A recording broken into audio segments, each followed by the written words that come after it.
Hi guys, আজকে আপনাদেরকে শেখাবো সায়েন্টিফিক ক্যালকুলেটরের তিনটি অসাধারণ কৌশল। নাম্বার 1, যদি আপনার ক্যালকুলেটরটির কোনো ফাংশন এলোমেলো হয়ে যায় তাহলে কিভাবে আবার পুনরায় সকল ফাংশন পূর্ব অবস্থানে নিয়ে আসবেন। তো সেক্ষেত্রে আপনাকে কী করতে হবে, যদি আপনার ক্যালকুলেটরটি অফ থাকে, যেমন আমারটি অন আছে, আমি আপনাকে অফ করে দেখাচ্ছি।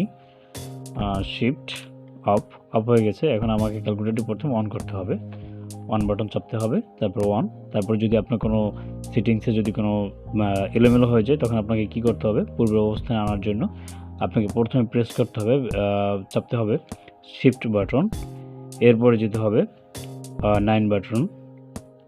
এই যে এরপরে আমরা যে অপশনগুলো দেখতে পাচ্ছি এখানে হচ্ছে আপনার number 1 set up, number 2 memory, number 3 হচ্ছে ওয়াল।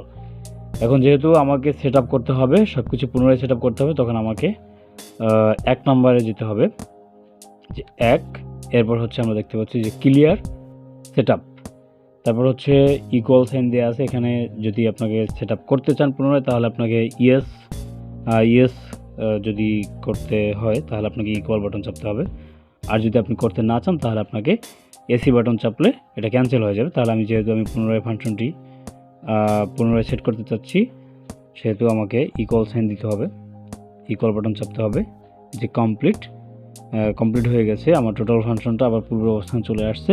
এরপরে ক্যালকুলেটরে প্রেস এসিকে, যে আমাকে এসি চাপতে হচ্ছে। এরপরে আমরা পুনরায় পূর্বের অবস্থানে টোটাল ফাংশনটা চলে আসছে। নাম্বার 2, এরপর যে কাজটি করতে হবে, এরপর যে কৌশলটি আমরা শিখব, একটি ক্যালকুলেটর দীর্ঘদিন ব্যবহার করার ফলে স্লো হয়ে যায়, তখন কিভাবে দীর্ঘদিন ব্যবহৃত ক্যালকুলেটর মেমোরিটি ক্লিন করে পুনরায় ফাস্টলি রান করা যায়। তো সেক্ষেত্রে আমাকে কি করতে হবে, অনেকদিন ব্যবহারের ফলে যে জ্যাম হয়ে যায়, তো সেক্ষেত্রে আমাকে যখন আমি আবার স্মুথলি ক্যালকুলেটরটি রান করার জন্য যে সিস্টেমটি আমাকে অবলম্বন করতে হবে, তা হচ্ছে আমাকে প্রথমে শিফট বাটন চাপতে হবে, এরপরে হচ্ছে যেতে হবে 9 বাটন। এখানে আমরা দেখতে পাচ্ছি 2 নম্বর অপশানে মেমোরি অপশন দেখা যাচ্ছে। এখানে আমাকে যেতে হবে 2 নম্বরে মেমোরি। এখানে ক্লিয়ার মেমোরির অপশন আসছে, যে মেমোরিটিকে আপনি ক্লিয়ার করতে চাচ্ছেন কিনা। যদি আপনি মেমোরিটি ক্লিয়ার করতে চান তো সেক্ষেত্রে আপনাকে ইকুয়াল বাটন চাপতে হবে, ইকুয়াল কমপ্লিট প্রেস এসি, আবার আপনাকে এসি বাটন চাপতে হবে।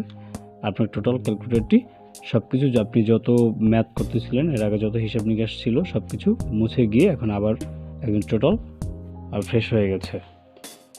নাম্বার 3, যে কৌশলটি আমি শেখাবো সেটা হচ্ছে কিভাবে আমরা সায়েন্টিফিক ক্যালকুলেটরের কনস্ট্যান্ট মান বের করে ব্যবহার করতে পারি। মোস্ট ইম্পর্ট্যান্ট একটা কৌশল, যেটা আমাদের সবারই প্রয়োজন হয়। আমরা কীভাবে কনস্ট্যান্ট মানগুলো পেতে পারি। এরপরে হচ্ছে আমি এখানে প্রত্যেকটা কৌশলের প্রথম 2 থেকে 3টা পর্যন্ত বা 2-1টা আমি আপনাদেরকে দেখিয়েছি, কিন্তু এটার সব কিছু আপনার ক্যালকুলেটরের পিছনেই দেওয়া থাকবে, এই যে ব্যাকপার্টে দেওয়া থাকবে। এখান থেকে চাইলে সম্পূর্ণটা আমরা শিখতে পারবো।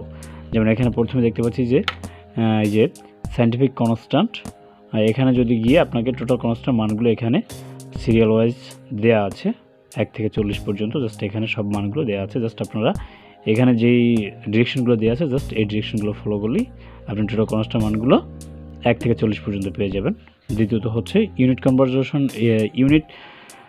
কনভারজেশনের যে ইয়েটা আছে সেটা হচ্ছে এখানে 1 থেকে এখানে 40 পর্যন্ত আছে। এখানে ইঞ্চি থেকে সেন্টিমিটার, সেন্টিমিটার থেকে ইঞ্চি, ফিট থেকে মিটার, মিটার থেকে ফিট ইত্যাদি টোটাল কনভার্সন মানগুলো এখানে দেওয়া আছে। জাস্ট এখান থেকে আপনারা শিখে নিতে পারবেন। প্রথমে যে কাজটা করতে হবে, আমাকে শিফট বাটন চাপতে হবে, এরপরে আমাকে যেতে হবে এই যে কনস্ট্যান্ট লেখা আছে 7 নাম্বার বাটন, তো এখানে চাপতে হবে।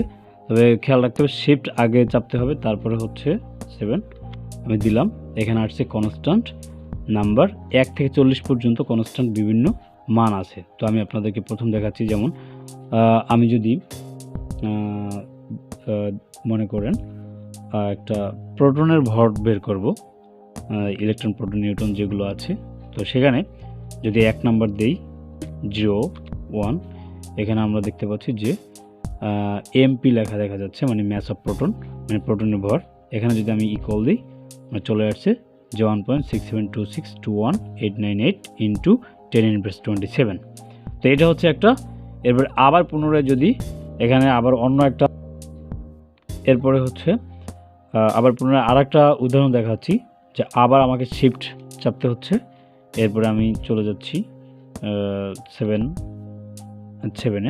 এরপরে হচ্ছে আমরা যদি এখানে 0-2 প্রেস করি তো সেখানে দেখা যাচ্ছে ম্যাস অফ নিউট্রন, মানে এখানে নিউট্রনের ভর দেখাচ্ছি। এখানে ইকুয়াল চাপলে এখানে যে চলে আসছে নিউট্রনের ভর, এটা কনস্ট্যান্ট। তো এখানে চলে আসছে যে 1.674927471 ইন্টু 10⁻27। এই চলে গেল আমাদের কনস্ট্যান্ট মান। এরপরে আর সর্বশেষ যে কৌশলটা আমি শেখাবো সেটা হচ্ছে কীভাবে সায়েন্টিফিক ক্যালকুলেটরের মাধ্যমে আমরা ইউনিট কনভার্সনগুলো ব্যবহার করতে পারি। তো সেক্ষেত্রে আমাকে যেতে হবে শিফট, তারপর হচ্ছে 8 নম্বর বাটন প্রেস করতে হবে। তারপর দেখা যাচ্ছে এখানে একটা এই অপশনটা দেখতে পাচ্ছি। তো এখানে আমাকে ধরুন আমি যদি 1 নম্বর দিই 01, এখানে হচ্ছে যে ইঞ্চি টু সেন্টিমিটার আমরা দেখতে পাচ্ছি। তো এখানে আমরা দেখব যে এই যে এখানে আমরা ইঞ্চির এখানে 1 লিখব, যে আমরা যদি জানতে চাই যে 1 ইঞ্চি সমান কত সেন্টিমিটার, যেমন এখানে যদি আমি 1 লিখি, তারপর আমি যদি ইকুয়াল দিই, জাস্ট এখানে দেখা যাচ্ছে যে এটা আসলে ফ্র্যাকশনাল সিস্টেমে দেখাচ্ছে। জাস্ট এটাকে যদি আমরা নাম্বারিক্যালি দেখি, এখানে চাপতে হবে, তাহলে 2.54, যেখানে 2.54 অর্থাৎ 1 ইঞ্চি সমান 2.54 সেন্টিমিটার, এটাই দেখতে পাচ্ছি। তো এভাবে করে এখানেও অনেকগুলো আছে।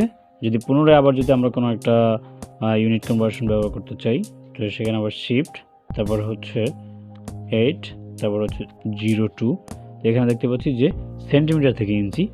এখানে যদি আমরা 1 সেন্টিমিটার কত ইঞ্চি জানতে চাই, তো সেখানে সেন্টিমিটার এখানে 1 লিখতে হবে, তারপর হচ্ছে ইকুয়াল সাইন দিতে হবে, তারপর যে পয়েন্ট মানটা পাচ্ছি এটা হচ্ছে 1 সেন্টিমিটার সমান এত ইঞ্চি। তো এভাবেই আমরা সায়েন্টিফিক ক্যালকুলেটর ইউজ করে বিভিন্ন জটিল সমস্যাগুলো আমরা খুব সহজেই সমাধান করতে পারি।